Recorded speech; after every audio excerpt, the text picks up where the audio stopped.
At some point in my coaching career, I stopped being surprised by who made progress and who didn't.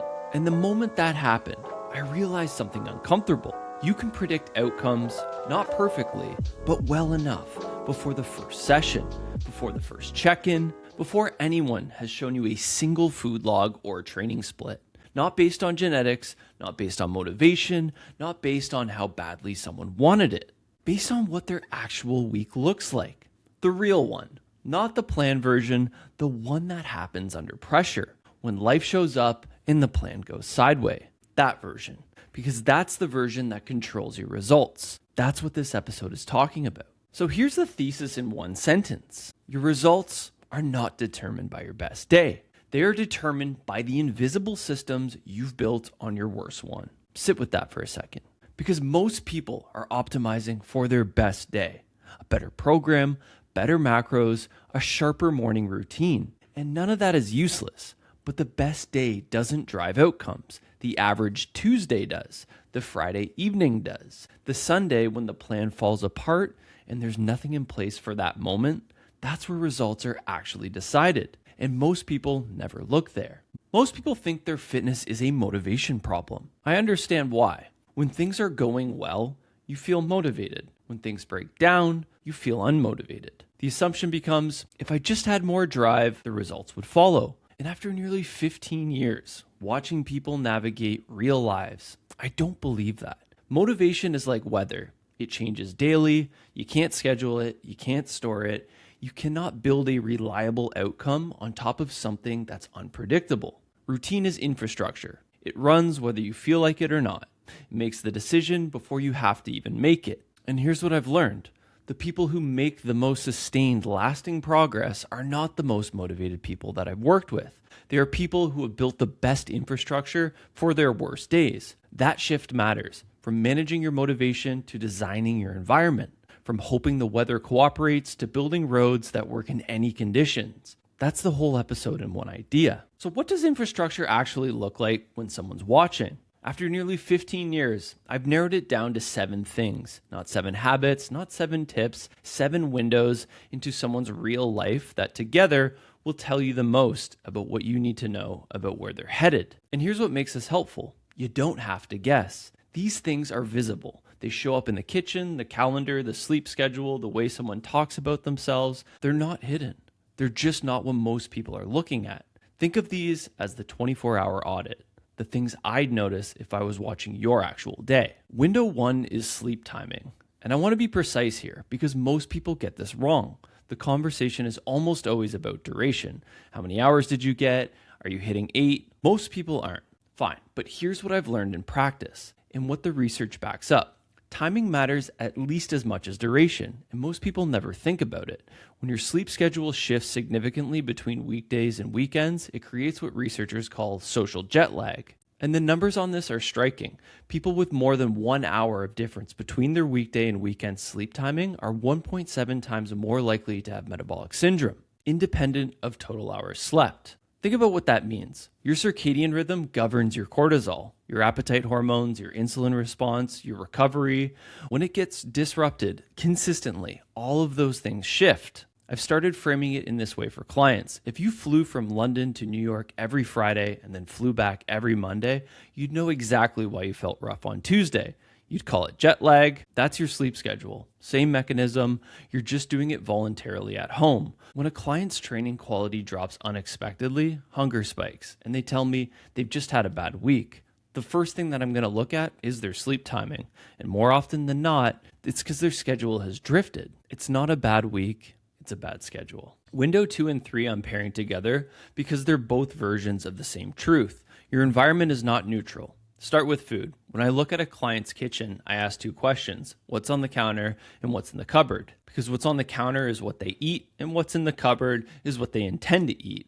Those 2 things are often completely different. Your kitchen is either working for you or against you. Same forces, regardless of how much you want to change. The same logic extends beyond the kitchen to how much you move throughout the rest of your day, not training, everything else. Non-exercise activity thermogenesis, or NEAT, covers every movement outside of formal exercise. Walking to your car, taking stairs, standing, moving through the day. Research from the Mayo Clinic found the daily movement gap between two people on identical workout programs can reach 2,000 calories per day. Same program, same gym sessions, structurally different energy balance, entirely determined by the life around the workout.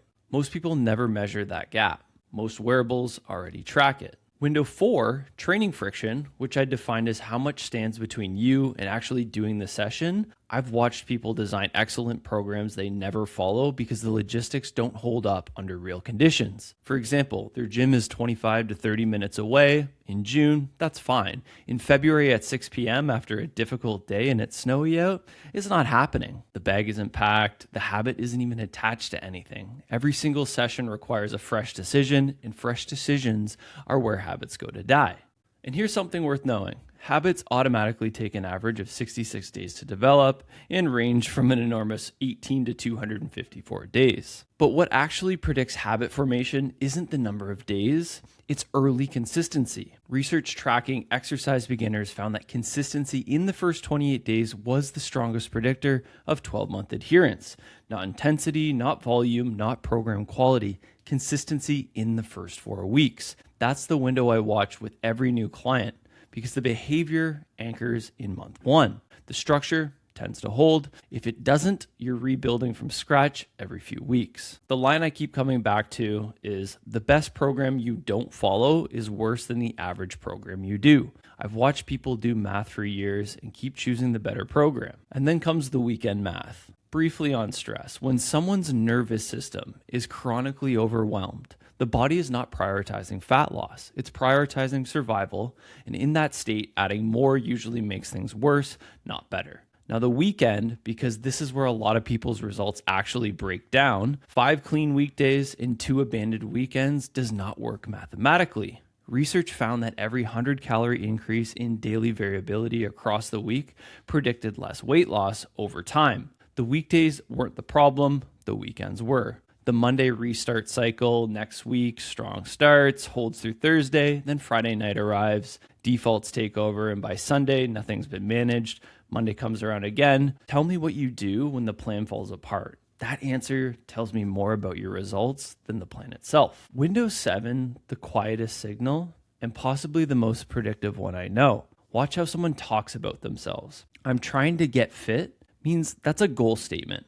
It has a built-in finish line. It's contingent on external results. And when things get hard, the motivation attached to a goal can evaporate completely. I'm someone who trains. That's an identity statement. It's self-reinforcing. You don't stop becoming a person who trains because you had a difficult week. You might train less, you might adjust, but the identity doesn't evaporate with the motivation. I noticed this pattern for years into my coaching career and have kept watching it confirm itself. The client who made lasting changes started talking about themselves differently, not just about what they were trying to achieve, about who they already were. I used to dismiss this as soft. I don't anymore. One is a goal and one is an identity, and only one of them can survive the test of time. The 57% social network stat is one variable I want to put on the table, one almost nobody talks about in fitness. Your environment includes your people. A study published in the New England Journal of Medicine followed over 12,000 people across 32 years and found that if a close friend becomes obese, your probability of becoming obese increased by 57%. Not through shared genetics, not just shared refrigerators, through social norms, through what quietly becomes normal in your world, what becomes acceptable, what stops being noticed. 57% from one person in your close circle. Now think about the people you spend your weekends with, their relationship with food, with movement, with rest, with what Saturday looks like. Those norms are seeping into yours without a single conversation about it. It's not blame, it's just how human behavior travels. I ask about this now as a part of intake. They're actual people, because that environment is co-authoring results, whether anyone is aware of it or not. And I've watched clients change circles and make more progress in 3 months than in previous 2 years. The program didn't change, their environment did. So here's what I want to land before we close. Everything I've just described, the sleep timing, the food environment, the movement gap, the training friction, the weekend pattern, the identity language, the social environment, all of it can sound like a list of things you're doing wrong. And that's not what I'm saying. Most of what determines your results is not about you. It's not a measure of your character. It's not about whether you have enough discipline or enough drive. It's about the systems you're living inside of. And here's why that's genuinely good news. Your character is hard to change. Your environment isn't. The people I've watched make lasting, sustainable progress are not the ones who found some deeper reservoir of willpower. They are ones who stopped needing it. They designed a life where the right thing was also the easiest thing, where the week would go sideways and the fundamentals still held, where the defaults carry them when motivation didn't show up.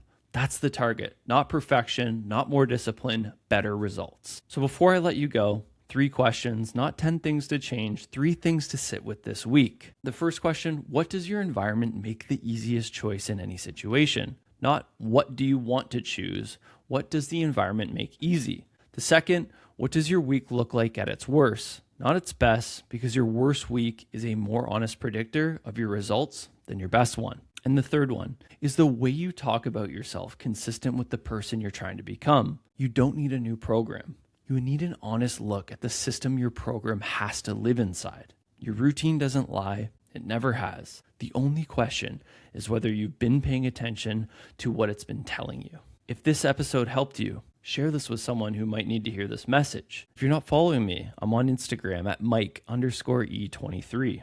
If you aren't subscribing, click the subscribe button. If you haven't left a comment, leave one. Answer the questions that I sent you if you want to. I post consistently. So keep an eye out, and as always, keep showing up.